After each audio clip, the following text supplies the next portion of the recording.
me, Ashley Ortega, and gusto ko lang po magpasalamat kay Manong Lechonero. Nakita nyo naman, meron tayong palechon ngayon.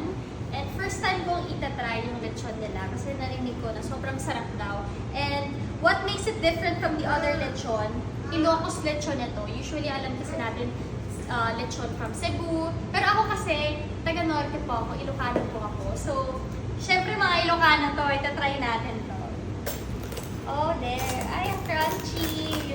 Tama po ba to? Ayan. Tapos ganyan, no? Pupurot ko na to. Ayan.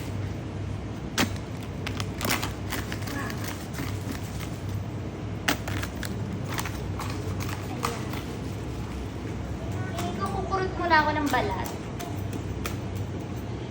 Ayan. Wow. Manganta yun.